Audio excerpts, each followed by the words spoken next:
Hola amigos, en esta ocasión vamos a hablar sobre Gabriel García Márquez, sobre su novela Cien años de soledad, y vamos a centrarnos en el tema de los presagios y creencias presentes en esta novela. En relación a la obra que vamos a analizar, esta fue publicada en Buenos Aires en 1967 y la idea surge en 1952 durante un viaje a Aracataca que realiza el autor con su madre. Este libro está conformado por 20 capítulos que no se encuentran titulados. Para comenzar daremos algunos datos biográficos sobre el autor. Bueno, Gabriel García Márquez nació en Aracataca, Colombia, en un pueblecito el 6 de marzo de 1927. En 1955 publicó su primera novela titulada La hojarasca. Este novelista ganó el premio Rómulo Gallegos en 1972 y 10 años después obtuvo el Premio Nobel de Literatura. Finalmente fallece en la Ciudad de México el 17 de abril del 2014. Le tocó vivir luchas históricas como la masacre de las bananeras, la cual se desarrolló entre el 5 y el 6 de diciembre de 1928 en Colombia y consistió en el exterminio de los trabajadores de la United Fruit Company luego de una gran huelga por parte de estos mismos. Además, durante su vida tuvo también que presenciar la llamada Guerra de los 1000 días, que duró desde 1899 hasta 1902 y fue una disputa que comenzó entre el Partido Liberal y el Partido Nacionalista. Como pueden ver, la vida de este autor siempre se vio envuelta por los problemas políticos, lo cual en cierta manera también influyó en sus obras. Como dato curioso podemos decir también que esta historia se asemeja mucho a la realidad y a la historia de Colombia en esa época. Podemos tomar como ejemplo al coronel Aureliano, quien luchó en 32 guerras civiles, pero esto no se aleja demasiado de la verdad, ya que las guerras civiles fueron constantes en esa época. De hecho, el abuelo de Gabriel García Márquez participó como coronel en la Guerra de los 1000 días que vimos anteriormente. El libro narra la historia de la familia Buendía a lo largo de 7 generaciones en el pueblo ficticio de Macondo. La historia de la familia de los Buendía y de todo Macondo se inicia con el casamiento de Úrsula Iguarán con su primo José Arcadio Buendía. Al final de la novela, Macondo se destruye y los Buendía se extinguen, teniendo el último hijo, nacido entre Aurelio Babilonia y Amaranta Úrsula, quien tuvo una cola de puerco por haber nacido de padres consanguíneos, incesto que se dio entre tía, Amaranta Úrsula, y sobrino, Aureliano Babilonia. A continuación, señalaremos cuáles son las principales creencias y los presagios presentes en la novela Cien años de soledad de Gabriel García Márquez. Entre las creencias encontramos 4, las más importantes. La primera es el incesto, relacionada con la creencia de que podían nacer criaturas anómalas, por ejemplo los hijos con cola de puerco o iguana. La segunda es el amor, en donde se manifiesta una falta de otredad. La tercera creencia es la resurrección, por ejemplo los muertos que buscan salvación. Y la cuarta creencia es la de la ciencia, visto como algo mágico. Todo esto en relación con los avances científicos que los gitanos llevaron al pueblo de Macondo. En cuanto a los presagios, estos son principalmente 3, de muerte, de acontecimientos relevantes como las llegadas, por ejemplo la llegada de alguien nuevo, los nacimientos, la anticipación, y las desgracias. A modo de ejemplo de las creencias de incesto y amor ideal, tenemos las siguientes citas. Incesto. Tenían el temor de que aquellos saludables cabos de 2 razas secularmente entrecruzadas pasaran por la vergüenza de engendrar iguanas.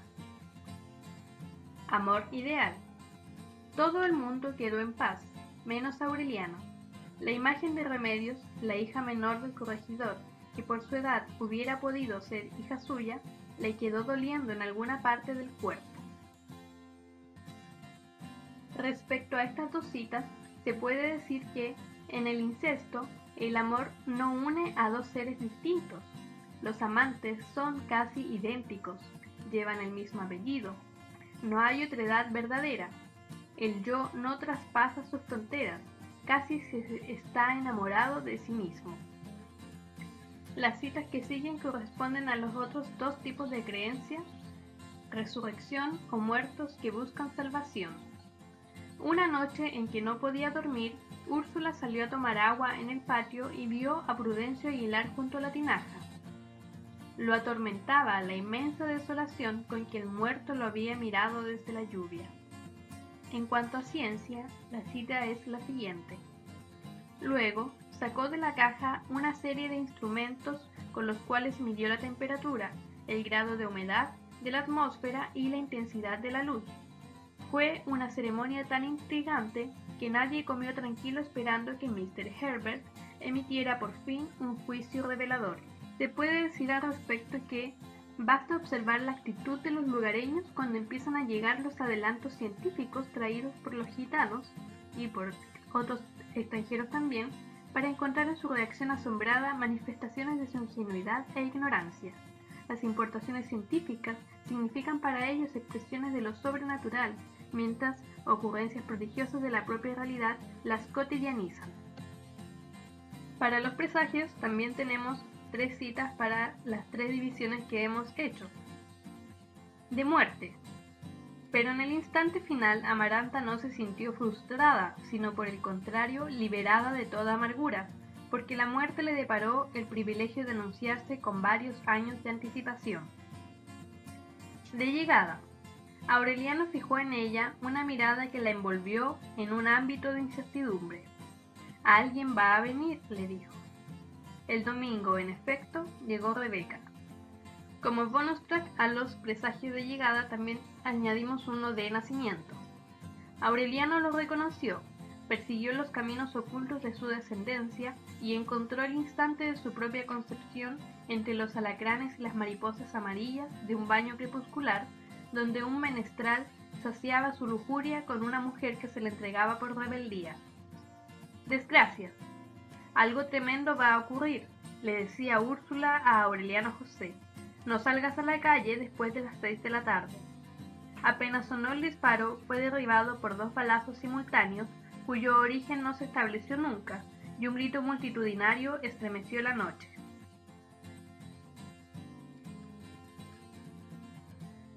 Bueno, vamos a explicar ahora qué es el realismo mágico. Bueno, este es un movimiento literario que se preocupa más bien de tratar de retratar o narrar aquellas cosas extrañas o fuera de lo común como cosas que si fuesen normales o cotidianas. Y también se encarga de trabajar el tema estilístico de las narraciones. También podemos decir que lo central en el realismo mágico es la posición que frente a la cual uno se pone ante la realidad, es decir, la posición que uno toma es referente a lo que va a ser real o no, el concepto de realidad. También hay algunas características que comparte con el realismo épico, por ejemplo, que es la verosimilitud.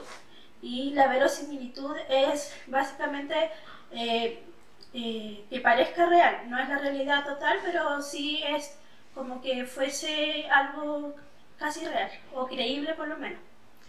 Y otras características son, por ejemplo, que los personajes que están dentro de este tipo de este movimiento literario, de realismo mágico, los personajes toman los hechos que acontecen, que son por lo general fantásticos, los toman como normales.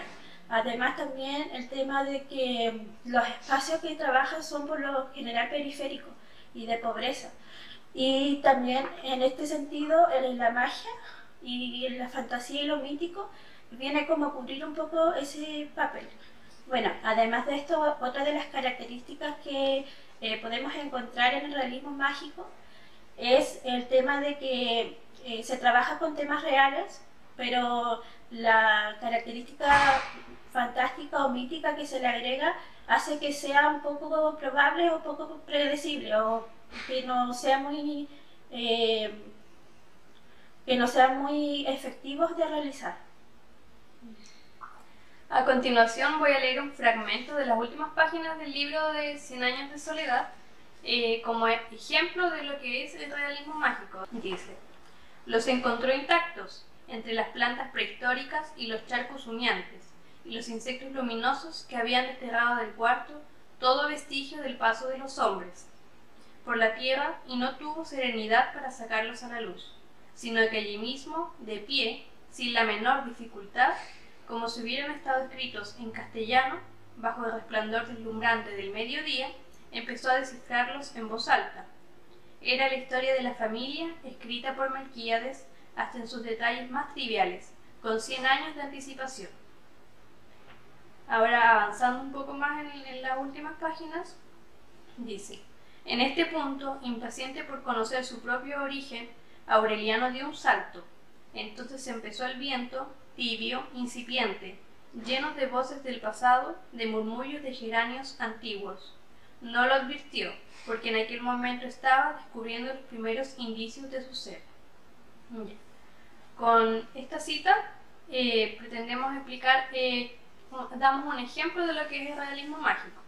Y la pregunta como actividad que dejaremos planteada es la siguiente: ¿en qué otros pasajes del libro lo real y lo mágico se reúnen para presentar hechos como si fueran cotidianos? La idea es que busquen pasajes en el libro que sean similares a estos, en donde los personajes estén realizando acciones cotidianas, pero que se empiecen a mezclar con acontecimientos que ya escapan a lo normal. Por ejemplo, aquí el viento lleno de murmullos, lleno de voces del pasado.